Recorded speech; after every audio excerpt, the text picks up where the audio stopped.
everybody. This is Alan Peterson with Meet the Thriller Author. And on the podcast today, I have Emily Shiner, who lives in the mountains of North Carolina, where she writes best-selling psychological thrillers. Welcome to the podcast, Emily. Thank you so much. I'm so Did excited to get to chat with you. Oh, awesome. Yes, I'm glad to have you here. Did I butcher your name? I forgot to ask you before I hit record. No, you got it. That's perfect. All right, cool. Yeah. So just to get things rolling here, I always like to ask my guests now. So what inspired you to start writing thrillers and mystery books? I love thrillers. I grew up on Dean Koontz and Stephen King, and I remember like my parents putting me in bed and like reading under the blankets with a flashlight and just terrifying myself. And so I've written romance before, and then I sat down and I had like a real chance to sit and talk to my husband. I'm like, what do I really love? And the answer was thrillers, hands down. So it was kind of a full circle coming home kind of thing to dip my toe in the water. Oh, and were you always like I know the psychological thriller genre is so popular right now. Is that when you decided? Is that kind of like what you gravitated to? You enjoyed reading those, so you decided to try to write one of them? Is that what Yep, happened I love there? them. I Yeah. love them. And they're exciting, right? I mean, some of them, you could actually imagine it happening to you. And that's the Mhm. terrifying part for me is, there's these terrifying people out there that will follow you or try to ruin your life or get in your head. And so that was the exciting part for me, is to put myself in that position. So Yeah. I think that's what's fun about those, because usually other thrillers are like cops or whatever, detectives, and this is just like regular people. there's regular people doing their Yeah, best. Yeah, yeah. exactly. So before you started writing, what was your previous? What did you do before you got into writing professionally? I've done everything. When I graduated college, I went into banking, which it was miserable, but it got me where it was a good point to get me where I am. And then I had taught preschool for 7 years, and I ended up cleaning houses for a little while in between those jobs because I just wasn't happy. And then I started doing content writing for some blogs online. And that's when I was like, I've always loved to write. I always wanted to write books. I'm a pretty fast writer. So I decided to just give it a shot. And I wrote my first romance novel, and I was like, this is awesome. It's not what I want to do forever, but the feeling of creation was amazing. Yeah, I'm ex Wells Fargo. Oh, I Oh, probably should have said the name here, but so you've lived it. Yeah, yes, I it's lived a there rough life. for several years. Yes. Yeah, it's not And for everybody. So yeah, yeah, it's kind of funny when I interviewed a lot of writers, and it seems like that's a common thread for a lot of us, is we lots of different jobs before finally, mhm. because it's a tough racket to make a living on. So Exactly. Yeah. And I think it's a big dream. So taking Mhm. that leap is kind of scary. And if you don't have a Yeah. good support system, it can be even harder. So Mhm. And so, what is your system then? Like when you get an idea for a book, do you like do you outline them? You say you're a fast writer, so I'm just kind of mhm. curious about your process. So I'd never outlined until I started working with Incubator Books and Book Couture. Mhm. And they both ask for a nice, lovely, fleshed out synopsis, which is absolutely my nemesis. So I'd never written an outline until they were like, nope, you got to do it. So I love to pants. I get an idea, and then I like to write like 20,000 words and just feel what the characters are saying and see what their motivation is before I really dive into it. So Wow, have you ever like had false starts where you had to abandon something after 20,000 words? I have a couple. I wouldn't call them false starts. I would say they're later books, right? They're Yeah, just chilling. practice. Good practice. Yeah. There's no such thing as wasted words. Exactly. Yeah. Oh, so that's interesting. So as a pantser, basically forced to outline, how did Yeah. that go for you? How did you adapt to that? There's a lot of laying on the sofa and staring at the ceiling and just mourning. But I mean, the people I work with are brilliant. And so I've come to them and been like, I think this is a good idea. There's a nugget, let's talk Mhm. about it. And so I'm like, you backed me into this corner where I have to actually plot it out. So help me. So Yeah, yeah. yeah. I've been very impressed with Bokature.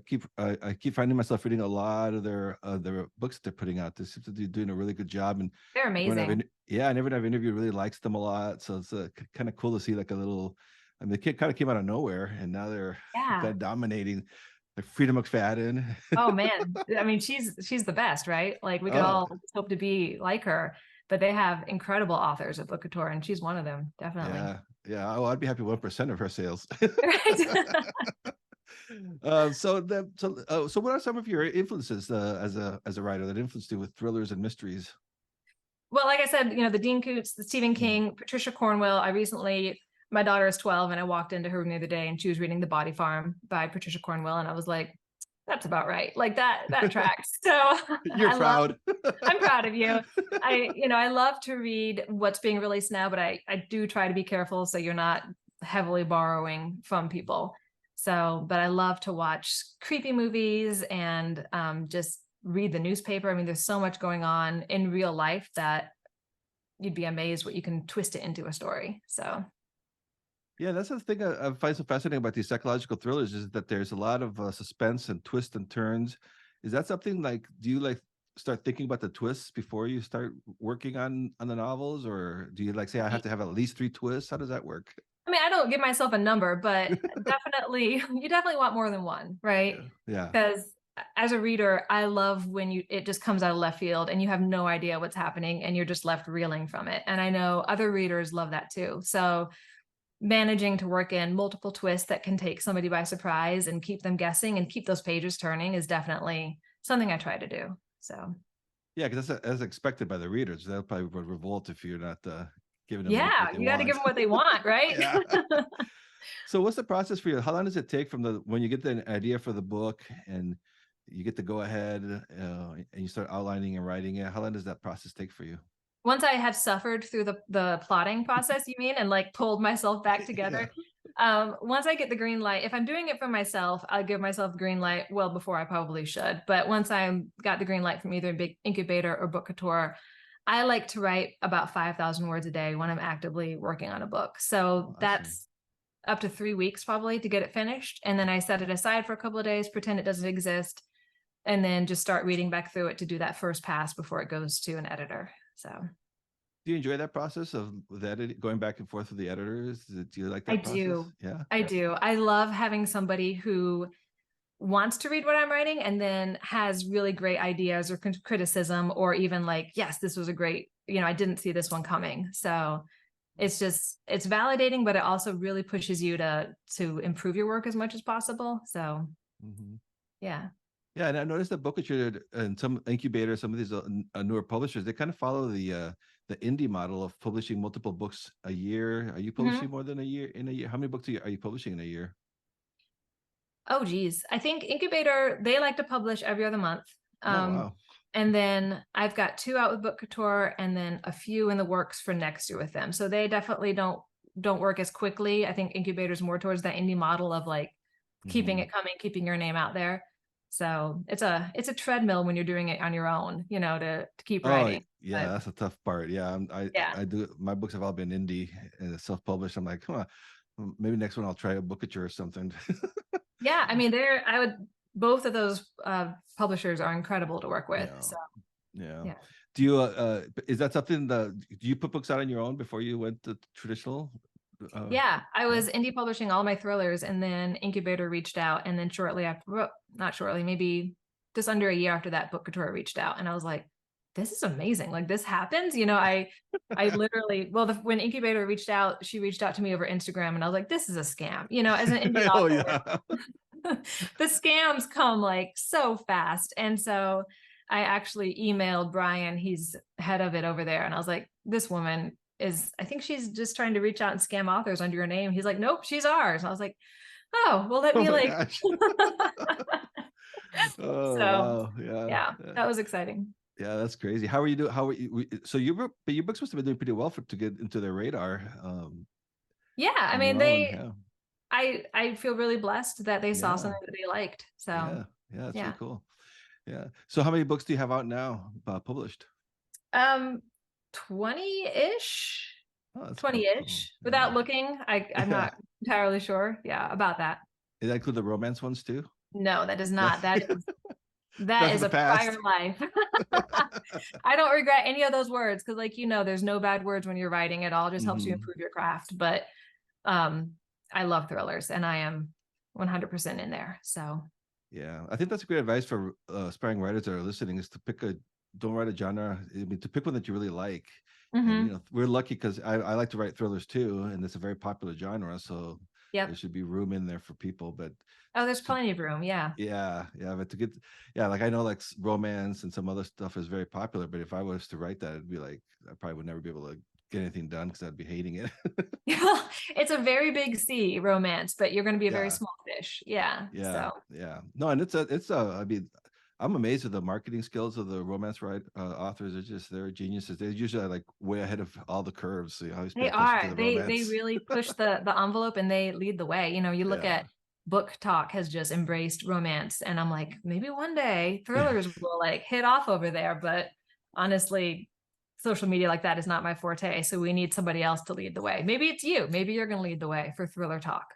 Yeah, So we'll see. Yeah, TikTok's a interesting beast. I'm kind of checking it out, but it's yeah, it's hard to figure that out. This is very it is. popular with the what is that? The urban fantasy Mm-hmm. and this paranormal, all that type of stuff. But I haven't seen too Yep. much traction for thriller people. But I know some people are doing okay with it. But Some people are. Yeah. yeah, that's interesting. So you're not on TikTok? I have an account and I think I've posted like 3 videos and then I thought, man, I would rather be doing like any number of other things. Anything else but yeah. Yeah, Yeah, that's the hard exactly. part. Yeah. So I'm kind of curious too now, how much research do you put into your books then when before you start to write them? Uh, I haven't written anything. I know like Frida McFadden puts a ton of research when she did her, it was set in an asylum, maybe.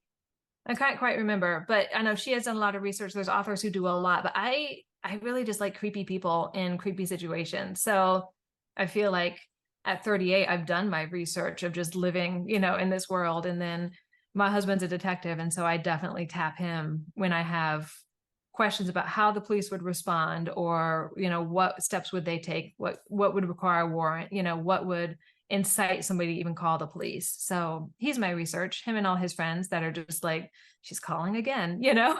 Oh, that's cool. That's cool Yeah, contact to have. yeah, Yeah. it's handy. Yeah, my brother-in-law is a mortician, so funeral Oh, director. that's So awesome. yeah, so I'm Yeah. like, so this body's been in a whatever underwater for 3 months. You know, what would we What's it gonna look expect? like? Yeah, See, that is really cool. Yeah. yeah. So, and it's kind of curious now.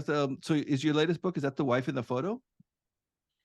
The Wife in the Photo and The Hotel are my most two. Book Couture released them on the same day. It was a crazy day. I was Really, on the same exhausted. day? Yes, it was Wow, wild. So they came out interesting. together. Yeah. Yeah, it was So nuts. yes, how does that? Oh wow! Can you see? So you were promoting two books, and they're making you work two jobs. It was kind of wild because you know, release day is nutty anyway, with Hmm. readers reaching out and just being active on social media. And so yeah, I just kind of was glued to my computer for most of the day, just like drinking tea and like involved in everything. So it was Yeah, neat that's though. gonna be so. It was a lot of Yeah, it's fun. gonna be so cool. I just looked at the before we went on here. I looked at The Wife in the Photo, and it's doing very well. So Thank you. how Yeah. that's gonna be kind of surreal when you're seeing them going up the ranks. And It's how does that wild. feel? It feels awesome, but also this was my dream since I was like this little kid. I always wanted to be a Uh, writer, and I thought nobody makes money writing, right? Like you can't do this and have a career and that allows you to like, you know, eat food and pay your light mhm. bill and all of that. So every day that I wake up and do this, it's just like a pinch me moment, honestly. So And so you say, so I'm kind of curious too about the writing process now. So you say you write about 5,000 words a day. And so mhm. do you like have set hours and do you usually write in the same spot? How does that work? Yeah, definitely. I usually get up around 4:30 and I'm at my computer by 5. And Woo. then I write, yeah, I'm very tired. I write until about 6:30 and then I might grab another chunk of time in the afternoon. But if I don't hit that early morning writing period, then I feel like I'm just off for the day. So, And you write every day?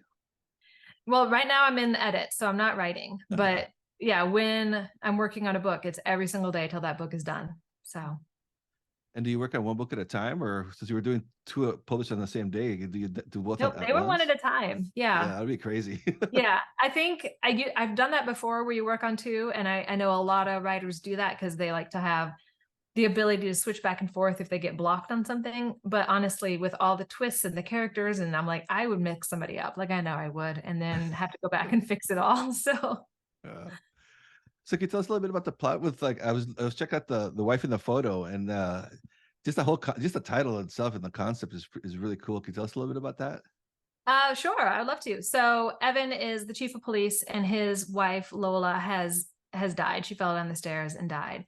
And now he hires somebody in to help him take care of his teenage daughter Jessica, because the teenage daughter is going to be acting out after losing her mom. But what he doesn't know is that the woman he hired, Ariel, has ulterior motives for coming into his house. Of course, right? We love Mm. the stranger in the house that knows something about us that we don't know. And so it's told from Evan and Jessica and Ariel's point of views, with some diary entries in there from Lola. So Oh, diary. How do you handle the diary entries? You just put like are they like, yeah, how's the formatting for that one? yeah, the book tour did it, and it was just, chapter whatever, and then Lola's diary. And I once was a teenage girl writing in a diary, so it just felt very normal to like slip back into that angst, right? Cool. I'm just checking out the hotel right now. I love your covers, by the way. The Boca Thank Church you. covers are so cool. Man, they're What was, awesome, aren't they? yeah, Yeah, how they does that did a good work? So job. like they like show it to you and you're like, can you describe that process and what it's like to look at your cover for the first time? Yeah, it was really overwhelming because when you're indie publishing, you're involved in every step of it, and Hmm. you're trying to work with a designer and like get it perfect. And with those two, my editor from Book Couture was just like, I have a surprise for you. And they appeared in my inbox, and she's like, what do you think? And I was like, I think this is the best ever. So Yeah, they're really sharp. And so the hotel, what can you tell us about the hotel? See, I'm gonna wait. So you have two releases in on one day. I'm gonna have to ask about both of them. What's the hotel about? it was nutty. I'm so glad we didn't try to do the Zoom then, because I was just like this frazzled mess. The hotel that the hotel itself, like the building, was inspired on our last beach trip down in South Carolina, and there's this huge like 3 or 4 story pink building, and I was like, oh, somebody's gonna die there. Like you just Yeah. see it and and it's about the Rose, and they run a B&B, and they have their young son Henry. And again, it's another stranger in the house, but this is more of like a locked room. They can't get out because it's set in Maine, and there's this horrific snowstorm, so everybody's locked in.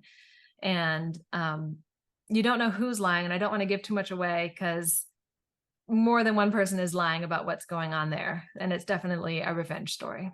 Oh, that's great. Great. That's awesome. Yeah. And so so when you start to write now, what about the characters? I know the characters are important on these. Do you spend a Mhm. lot of time thinking about the characters, and do you write like backstories, or do you just or do you get it as you start writing? I don't write the backstories, but I mean, I don't write them out physically, but Hmm. that's why I like to do a big chunk of writing before I fully commit to something, because their voices will change sometimes in the beginning as you start to figure out who they are, and then making sure that everybody's unique. So a reader could pick up and open a chapter and be like, I know who wrote that, like whose POV this is from, because you don't want it to feel like a blur of POVs throughout the book.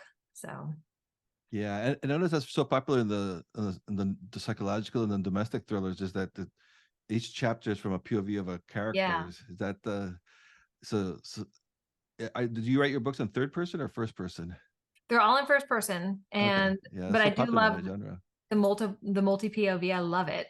I Yeah. actually have one coming out this year with Incubator. It's my first one that's not multi POV, and it really stressed me out writing it. I'm so used to just like getting to head hop and have everybody's opinion on page. So that was kind of stressful, but I think it's going to work. And what's your process now too? Because we're writing thrillers. The readers expect certain tropes, but like, just kind of curious about how do you how do you keep that balance of being unique, putting in your own spin, but still hitting the tropes that the readers want? That's hard, isn't it? Yeah. Yeah, that's hard. And that's a dinner conversation we have had multiple times, because I'm like, how can we take this trope and subvert it so it's just a little different without being so far off base that readers will be like, this is not at all what I wanted. We talk, I'm in our writing Slack, and we talk about like, if you're giving a reader a chocolate cake, if they want a chocolate cake, you can put chocolate frosting on it, or you can fill it with like a raspberry filling. But if they are expecting a chocolate cake, if they're expecting like a locked room mystery, and then you give them a vanilla cheesecake, they're not going to be happy. But you can give them what they want, but then just kind of add to it and change tiny bits of it to make it just a little bit different enough for them to be happy. So Yeah, that's that's what a I good try to do. analogy. Yeah, that's a good analogy because it's kind of like Yeah, when you try something that you've had before, but you're like, oh, there's something a little different in this, and it's really good. exactly. Yeah, it's like It's still what trying they to, want. It's just a yeah, little different. Yeah, yeah, trying to figure out the secret ingredient that you put in there. exactly. Yeah. And so do you ever surprise yourself when you're writing? I know now you're outlined. Do you still like do you sometimes still veer off, or does it I surprise you where your do. characters go? Yeah, I mean they're naughty, right? Characters. Yeah. So there have been times where I've written and then been like, that is not what they were supposed to do. And so stop and kind of reconvene on it and think about how you can make it work because it's fun to go off book a little bit. So Yeah. Yeah, well, that's the thing with the outline, right? I mean, I know that it's there for a reason, but I mhm. mean, if it takes you in a different direction, it's not like you can explore that. I would imagine. Right. Mhm. Exactly. Yeah. And so, what do you? I always ask this to all my guests because I'm nosy. What do you do when you? What do you use to write your books with? You use like Scrivener, Word, I use Dabble. Dabble. Oh, I Yeah. did a trial of that. It looked really cool. Yeah, it's really cool. I love it because I can write it on my laptop and then it appears on my desktop and like I can even pull it up on my phone when I'm out and about. So Mhm. I love that you can switch chapters around really easily. Like it it works with my brain. It makes sense. So And you yeah. usually have like the outline on one side and the Oh no, my processor. outlines are all like scribbled out on paper. Oh, And really? Oh, oh wow. yeah. Yeah. I and I always type it up to like send it in to my editor, but then I always get back to just like the scribbled out, starred and highlighted, and that's how I write it. Yeah, it reminds me of that famous picture of photograph of J.K. Rowling's outline for Harry Potter. Have you ever seen that one? Oh no, I haven't seen it. You should Google that. It's wild. She had I'll the look it up. whole yeah, it's crazy. It's funny how brains work, isn't it? Yeah, Yeah. Yeah, yeah, you see that. Yeah, I probably wouldn't be able to read my writing, so I have to I have to type it out. I get it. Uh, and so I'm kind of curious too now. With the all the changes now with that you keep seeing on with the in books and the marketing, it all really just gets down to story. Do you feel like that? I mean, no matter what happens out there, as long as the story is the most important part, is that something that I think the story at the end of the day is the most important part. Mhm. I've heard it called the holy trinity of like the blurb, the cover, and the title. And so if you nail those, somebody's going to pick up your book. But if your story is no good or if your characters aren't relatable, nobody's going to continue to read it. Mhm. So you want it to be approachable. You want somebody to look at your book and be like, I think I would enjoy that. But at the end of the day, the story is what matters. So Yeah. definitely. And I noticed doing with psychological thrillers too, like the standalones are so popular. And everything else is always no series is the most important Hmm. thing. Hmm. Do you like this? Do you like that every new book is new characters, or are you curious about Yeah. having a series would be a little easier, maybe? Can it be half and half, right? Like, can it Yeah. be?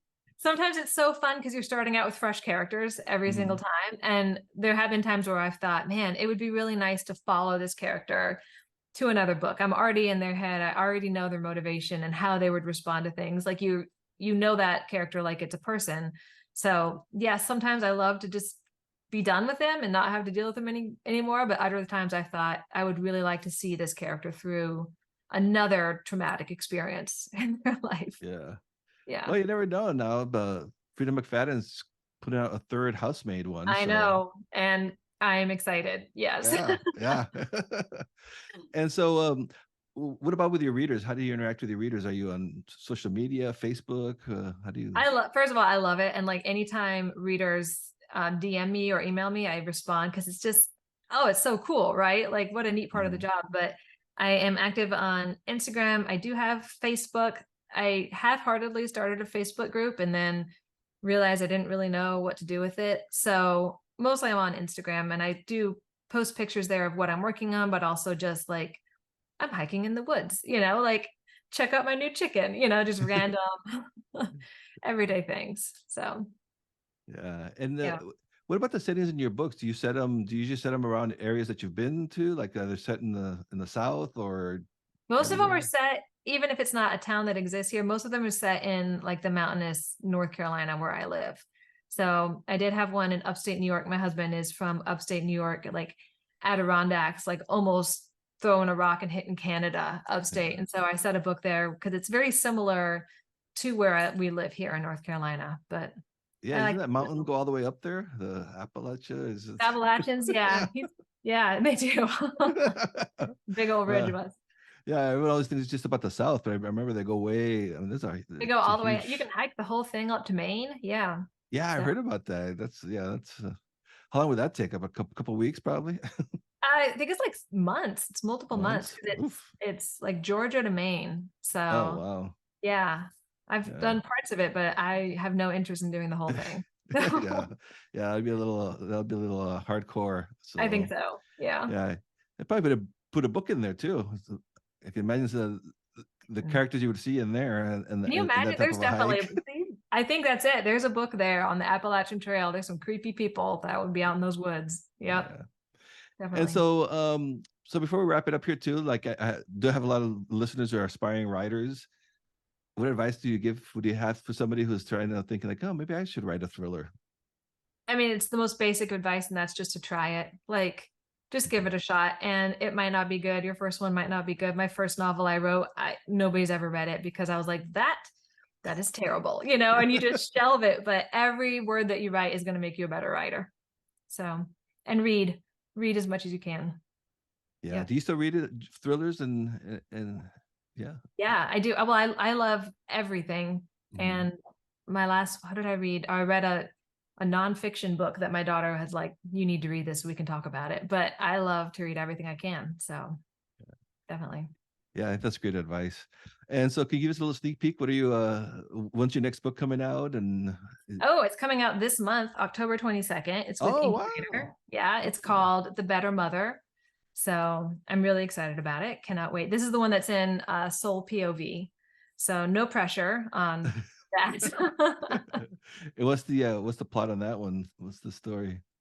It's about oh, it is about a family where a child shows up, a teenage boy shows up at their house and says that he is the biological son of this woman's husband. Ooh, So, and that he needs to move in because his biological mother is missing. So, nice. That's a great yeah, hook. I'm really excited. And I think I'm wrong. This one is dual POV. My single POV is coming out in December. It's gonna be a busy year. So, Wow. Yeah. So, how many yeah, books how many books will you have published this year? 6, 7. Oh, I'm not wow. sure. I don't know. I just keep on going. That is awesome. That is so cool. All Thanks. right. All right. Well, and what can can you give us like your website? Where can readers find you?